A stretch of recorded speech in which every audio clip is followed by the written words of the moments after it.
Hello friends, welcome back to our channel Crazy for Chemistry.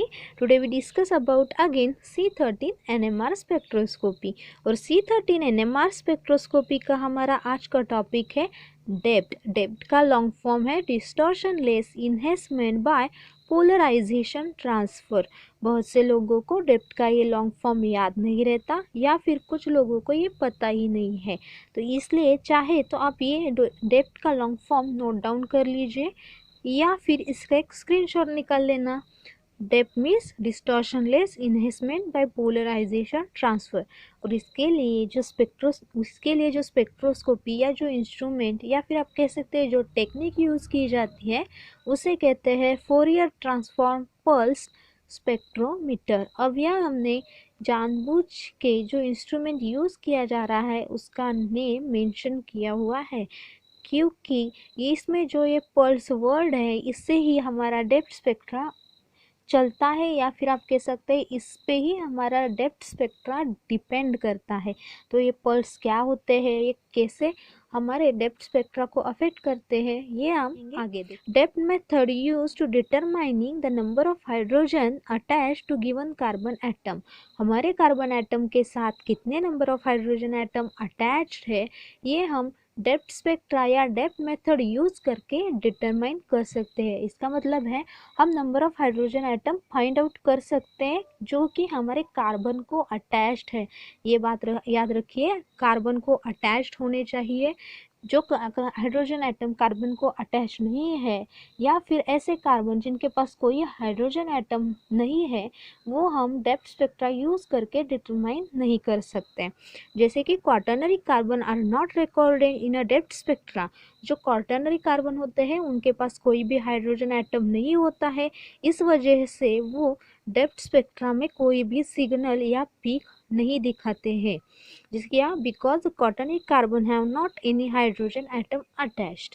तो वो कौन से कार्बन होते हैं, अगर हमें कीटोन का ग्रुप पता है तो कीटोन के फंक्शनल ग्रुप का जो कार्बन होता है उसके पास कोई भी हाइड्रोजन एटम नहीं प्रेजेंट होता है।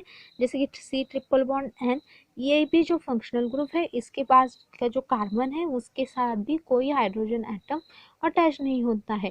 तो ऐसे जो फंक्शनल ग्रुप होते हैं या फिर ऐसे जो कार्बन है वो हमें डेप्थ स्पेक्ट्रा में कोई सिग्नल या पीक नहीं दिखाते। अगर आपको याद होगा तो हमारा जो जनरल कार्बन 13 का हमें स्पेक्ट्रा मिलता है उसमें सब कार्बन के लिए कोई ना कोई सिग्नल मिलता है। अब आगे देखिए, in depth each type of carbon atom will behave slightly different depending on the duration of complex pulses। Complex pulses का जो ड्यूरेशन है उस पर डिपेंड रहता है कि हमारा कार्बन एटम कैसे बिहेव करेगा।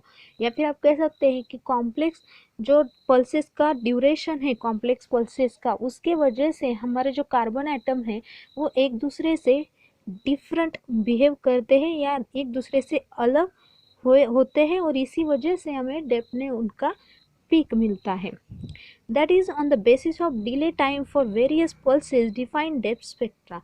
इसका मतलब क्या है कि जो डिले टाइम होता है, डिले टाइम मीन्स क्या कि हमें अगर किसी भी कंपाउंड का एनालिसिस करने के लिए 5 मिनट्स लग रहे हो तो वो स्पेसिफिक टाइम हो गया, पर अगर उस 5 मिनट से ज़्यादा लगे तो उसे डिले टाइम कहा जाता है। तो अब यह पल्सेस क्या है, हमने 2-3 बार पल्सेस वर्ड सुना। तो पल्सेस मीन्स रेडियो फ्रीक्वेंसी। हमें जो FTIR इंस्ट्रूमेंट में रेडियो फ्रीक्वेंसी यूज़ कर रहे हैं वो स्पेसिफिक अमाउंट में यूज़ कर रहे हैं और उसे ही हम पल्स कह रहे हैं। Pulses means amount of radio frequency which we are give to the instrument to find out or analysis our compound। तो हम कंपाउंड को एनालिसिस करने के लिए जो रेडियो फ्रीक्वेंसी यूज़ कर रहे हैं वो एक स्पेसिफिक फॉर्म में दे रहे हैं और वो फॉर्म है रेडियो फ्रीक्वेंसी और उसी को पल्सेस कहा जाता है। और इस पल्सेस का एक टाइम होता है, इस पल्सेस की अमाउंट होती है। आगे देखिए, sample will be irradiated by electromagnetic radiation of different angle of pulses. हम सैंपल इरेडिएट कर रहे हैं इलेक्ट्रोमैग्नेटिक रेडिएशन से, वो कौन से रेडियो फ्रीक्वेंसी के हैं। और यहाँ क्या हो रहा है कि एंगल चेंज हो रहा है पल्सेस की वजह से। अगर आपको याद होगा तो जब हम न्यूक्लियर मैग्नेटिक फील्ड अप्लाई करते हैं तो वहाँ स्पिन स्टेट चेंज होता है न्यूक्लियस का। उसी तरह यहाँ भी स्पिन स्टेट चेंज होता है, पर वो वेक्टर के थ्रू दिखाया जाता है। अगर हमारा ये यहाँ होगा और हम यहाँ डेप्थ 19 मतलब पल्स ऐड करेंगे डेप्थ 9 की, तो ऑफ कोर्स ये 90 डिग्री पर शिफ्ट होगा, मतलब उसकी जो स्पिन स्टेट है वो चेंज हो जाएगी। तो इसी तरह हमें डेप्थ 45 डिग्री मिलता है, डेप्थ 135 डिग्री। अब यहाँ देखिए, जैसे कि हमने कहा था C13 NMR gives spectra for all carbon atoms. C13 NMR में हमें सब कार्बन के लिए कुछ न कुछ पीक ज़रूर मिलता है। अगर सिंगल कार्बन एटम हो तो उसके लिए भी हमें सिंगलेट मिलता है। पर हमारे डेप्थ के जो स्पेक्ट्रा है या हमें जो डेप्थ में पीक मिल रहे हैं, हमारे सिग्नल मिल रहे हैं, उसमें हमें सिंगल कार्बन एटम के लिए कोई भी पीक नहीं मिल रहा है। वहाँ सिर्फ हमें जिन कार्बन के साथ हाइड्रोजन एटम अटैच है उन्हीं के लिए पीक मिल रहा है। तो हमारा पहला है डेप्थ 45 डिग्री।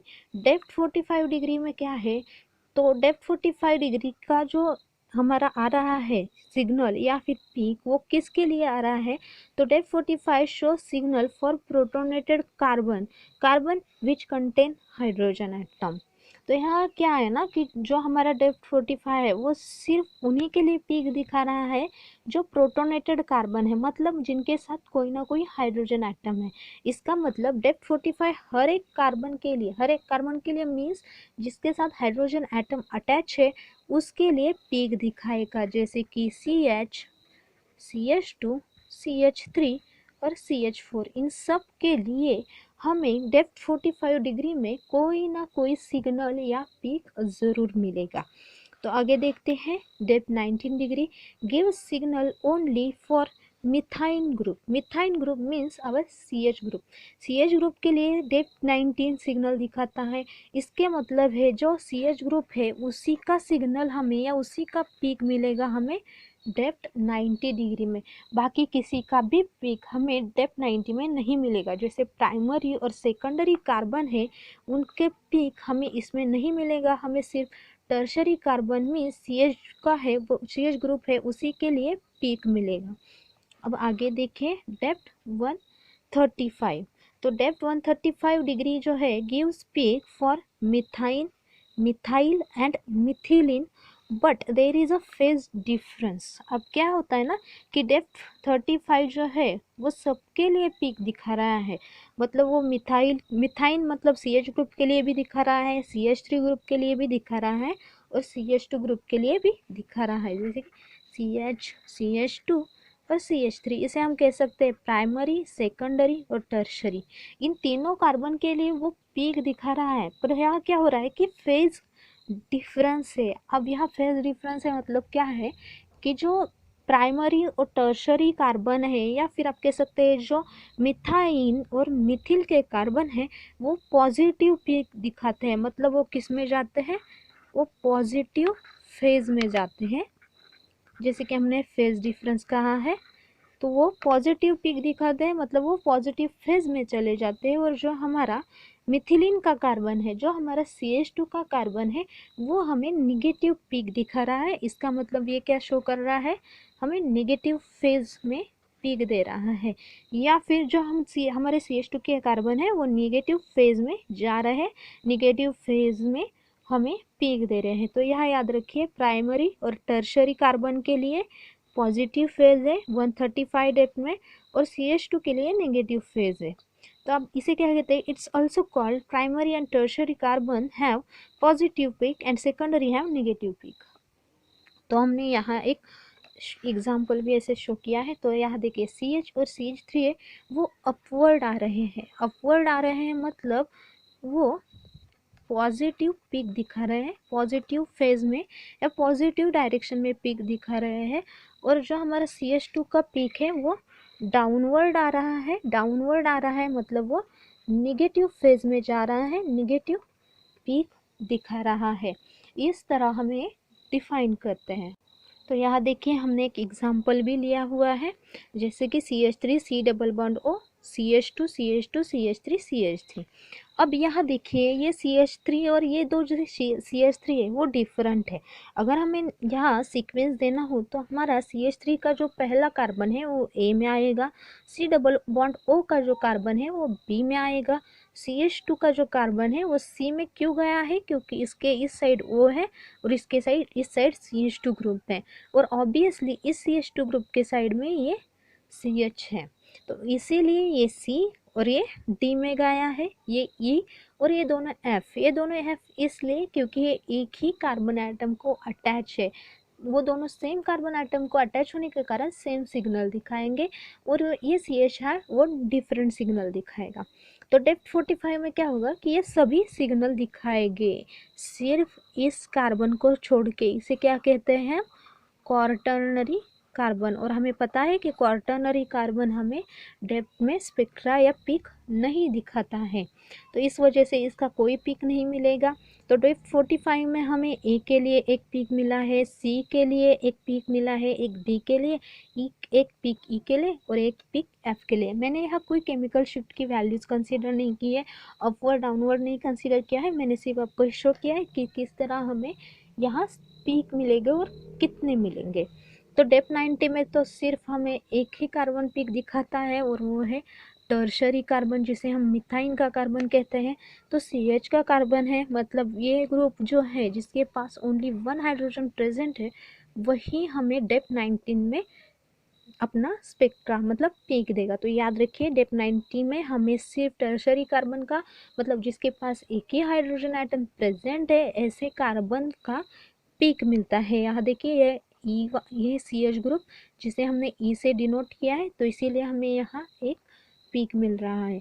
अब डेप्थ 135 में हमें कौन कौन पीक दिखाएगा या फिर देगा, तो आपको याद होगा, तो प्राइमरी और जो टर्शरी है वो हमें पॉजिटिव फेज में पीक देंगे, मतलब पॉजिटिवली पीक दिखाएंगे, और जो हमारे सेकेंडरी है वो निगेटिव फेज में अपने पीक देंगे या फिर निगेटिव साइड होंगे। तो यहाँ देखिए हमारे पास पॉजिटिव कौन कौन है, प्राइमरी और टर्शरी। प्राइमरी मीन्स कौन से है यहाँ पे, आप मुझे एक बार अच्छे से देखिए और आपके दिल में गेस कीजिए, फिर हम देखेंगे। तो अब यहाँ ये जो है ये दो, मतलब CH3 के जो दो हमारे CH3 है वो एक सिंगल पीक दिखाने वाले हैं। उसके बाद हमारा जो टर्शरी है CH ग्रुप है, जो टर्शरी मिथाइन ग्रुप है जो टर्शरी में जाता है, वो हमें यहाँ एक पीक देगा। और उसी के साथ साथ हमारा जो पहले वाला CH3 है जो प्राइमरी है, वो हमें यहाँ एक पीक देगा। और आपको टर्शरी प्राइमरी पता नहीं है तो मैं बता देती हूँ, जिस कार्बन एटम के पास, अगर मेरे कार्बन एटम के पास एक ही CH3 ग्रुप है और CH3 या कोई भी दूसरा ग्रुप है, तो उसे मैं प्राइमरी कहूँगी, और बाकी के क्या है हाइड्रोजन एटम। अगर उसके पास, मैं आपको इधर अच्छे से दिखाती हूँ, अगर उसके पास 2 मिथिल ग्रुप है और 2 हाइड्रोजन एटम है, तो इसे हम सेकेंडरी कहते हैं। और उसके पास 3 मिथिल ग्रुप है और सिर्फ एक हाइड्रोजन है, तो उसे हम उसे हम टर्शरी कहते हैं। तो ये देखिए ये टर्शरी हो गया, ये सेकेंडरी हो गया और ये प्राइमरी हो गया। इस तरह सीक्वेंस होता है। अगर आपको पता नहीं है टर्शरी क्या होता है, प्राइमरी क्या होता है, सेकेंडरी, तो आप इसे देख ले सकते हैं। अगर आपके पास 3 हाइड्रोजन और एक दूसरा कौन सा भी ग्रुप आपको आपके कार्बन को अटैच हो, तो उसे हम प्राइमरी कहते हैं। अगर आपके पास 2 दूसरे ग्रुप हो आपके कार्बन के साथ और 2 हाइड्रोजन हो, तो उसे सेकेंडरी कहते हैं। अगर आपके कार्बन के पास 3 अनदर ग्रुप्स हो और सिर्फ एक हाइड्रोजन हो, तो उसे टर्शरी कहते हैं। तो यहाँ देखिए हमारे यहाँ एक CH3 ग्रुप है जो हमें प्राइमरी में मिल रहा है, और ये 2 CH3 ग्रुप है जो प्राइमरी में जाएंगे, बाकी के जो है वो टर्शरी में जाएंगे। जैसे कि CH है जो टर्शरी में प्रेजेंट है, तो इस वजह से वो हमें टर्शरी में ही सिग्नल दिखाएगा।